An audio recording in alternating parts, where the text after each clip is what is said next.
जो हमारी आज की प्रेस वार्ता है वो इसलिए थी कि जैसे कि पूरे समस्त कटरा को पता था कि एक एजिटेशन चली जिसमें हमारी अ, माताएं बाहर आई, जिसमें हमारे संघर्ष समिति के 8 मेंबर्स को जेल के अंदर ले लिया गया, जिसके अंदर हमारे जो बच्चा बच्चा कटरा से बाहर निकल के प्रोटेस्ट किया।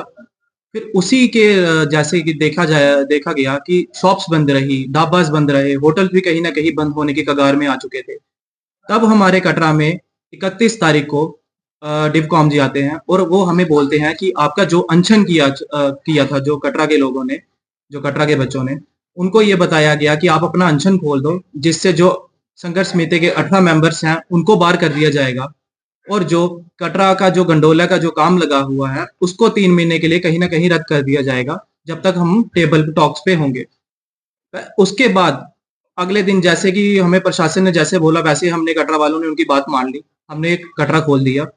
उसके बाद जैसे कि हमें सुनने में आया कि जो सांझी छत पे काम चल रहा था, हमने प्रशासन को पूछा कि वो किसका काम है, तो हमें तब पता चला कि वो उनके द्वारा ये बताया गया कि वो कहीं ना कहीं बिल्डिंग का काम है। ठीक है, इधर तक भी हमने बात मानी।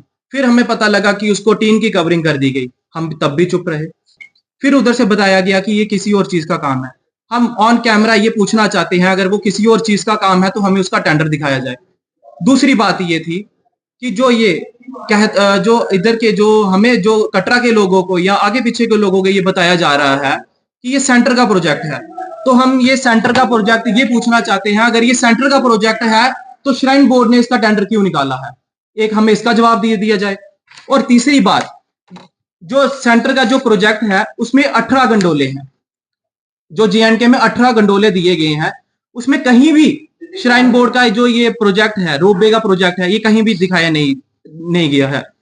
और जो पर्वतमाला स्कीम के अंडर जो प्रोजेक्ट आया था, जिसमें रनसू बस स्टैंड शिवकोड़ी का जो था, उधर के लोगों ने रोष व्यक्त किया और ये जो उनका जो प्रोजेक्ट था ये कहीं ना कहीं बंद कर दिया गया। अब हम यही पूछना चाहते हैं कि अगर ये पर्वतमाला के स्कीम के अंडर नहीं है, अगर ये उसके सेंटर का प्रोजेक्ट नहीं है, तो क्यों इस पे इतनी नकेल कसी जा रही है, जिसमें इनको हमारी आस्था, हमारी जो लोकल दुकानें, जो इतना जो हमारा रोजगार, जो जितना भी हमारा रोजगार इसमें जो चला जाएगा, इनको क्यों इसमें ध्यान नहीं दिया जा रहा है? हम यही कहीं ना कहीं ये लोगों से पूछना चाहते हैं और ये भी पूछना चाहते हैं क्यों इस पे इतना नकेल कसी जा रही है, जिसमें हमें हमारी माताओं के, हमारी बहनों के जो आंसू हैं, क्या उसका मजाक बनाया गया है? हम यही पूछना चाहते हैं प्रशासन से और उनको ये अल्टीमेटम भी देना चाहते हैं कि अगर ऐसा ही चलता रहा तो हम फिर रास्तों में आएंगे, फिर यही एजिटेशन चलेंगी, फिर आंदोलन होंगे, फिर सत्याग्रह होंगे। हम ये अल्टीमेटम अपनी जो भी एजिटेशन जो हमारी चली, फिर ये एजिटेशन होंगी और इसके सीधा सीधा जिम्मेदार होगी हमारी प्रशासन, जिन्होंने हमें फेक वादे करके हमारी माताओं बहनों के जो आंसू निकले उसमें जो उनका मजाक बनाया गया है, हम उनके आंसू का पाई पाई का हिसाब अब श्राइन बोर्ड से मांगेंगे और कटरा का जो बच्चा बच्चा है सड़कों पे उतर गया है इसके खिलाफ। दूसरी बात यह है, सत्याग्रह चलेंगे, जेल बालो आंदोलन चलेंगे, जितनी जितनी जो जो हो सकता है हमारे अंदर हो सकता है, मरते दम तक रोबे के खिलाफ लड़ेंगे, चाहे जिधर तक हमारी सांस का आखिरी कतरा कतरा रोबे के खिलाफ लड़ेंगे। सबका मेन उद्देश्य यही है, रोबे रुकवाना। संघर्ष समिति का भी यही है, रोबे रुकेगा। कटरा के युवा का भी यही है, रोबे रुकेगा। कटरा की लेडीज का भी यही है, रोबे रुकेगा। कटरा के बच्चे का भी यही है, रोबे रुकेगा।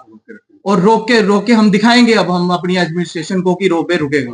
और जैसे कि हम देखे जा रहे हैं कि इस रोपवे की वजह से हमारा कितना जम्मू प्रोविंस में, कटरा के मतलब कि जम्मू प्रोविंस का बड़े लोग इधर से काम करते हैं, तो अगर ये रोपवे के जो डिसएडवांटेजेस हैं, कितने लोग इस पे बेरोजगार हो जाएंगे? क्या इस बात पे आज तक कभी बात हुई?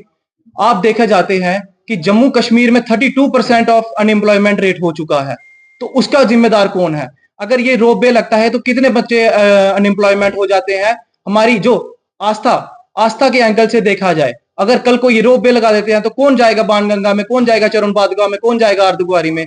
इनको ये सिर्फ और सिर्फ बिजनेस करना है और ये कटरा का जो युवा है ये चीज कभी नहीं होगी। हमने पहले भी यही बोला कि कटरा का जो भी जो स्टेक होल्डर्स हैं अब वो फिर से रास्ते में आएंगे, फिर से हमारी माए बहनें रास्ते में आएंगी, जब तक ये गंडोले का काम का कैंसिल नहीं होगा। मैं आपके माध्यम से यही बताना चाहता हूं, हम बढ़ चढ़ के पहले भी हमने गंडोला रोकने के लिए बहुत बड़ी आयतशनें की और आगे भी करेंगे और लड़ेंगे, लास्ट दम तक लड़ेंगे जब तक गंदौला रुकेगा नहीं। मैं आपको ये बताना चाहता हूँ, जो हमारे यहाँ से 29 एमएलए जीत के गए हैं जम्मू से जो जीत के गए हैं, वो हमारे लिए क्यों नहीं बोल रहे हैं? हम लोगों ने उनको वोट दिए हैं यार, हमारे लिए बोलो यार, ऊपर तक बात करो। ये सेंटर का प्रोजेक्ट नहीं है। आप श्राइन बोर्ड के नीचे आके कौन सा आपके ऊपर दबाव आ गया जो आप श्राइन बोर्ड की बातें कर रहे हो, श्राइन बोर्ड की बोली बोल रहे हो? आपको लोकल लोग नहीं दिख रहे हैं? आपने आगे इलेक्शन नहीं लड़नी है?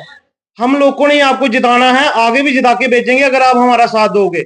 मैं आपके माध्यम से उनको बोलना चाहता हूँ, हमारा साथ दीजिए और गंदौला रुकेगा और ये जम्मू बचेगा। अगर गंदौला रुक जाएगा, जम्मू बच जाएगा। अगर गंदौला लग गया ना, तो ये जम्मू प्रोविजन जितना भी है सब खत्म हो जाएगा। मैं आपके माध्यम से यही बताना। और मैं मीडिया के माध्यम से कटरा के बच्चे को ये बताना चाहता हूं कि आगे बढ़ चढ़ के इसमें साथ दीजिए, हमारी मदद कीजिए। अगर कल को गंडोला लगेगा तो हमारा फ्यूचर बहुत खराब होगा, इसलिए हमारी जो टीम है उसका साथ दीजिए। कल को जो भी हम अगर कुछ भी स्ट्राइक करते हैं, कोई एजिटेशन करते हैं, तो बढ़ चढ़ के इसमें साथ दीजिए। बस यही मैं आपके मीडिया के माध्यम से यही कहना चाहता हूं।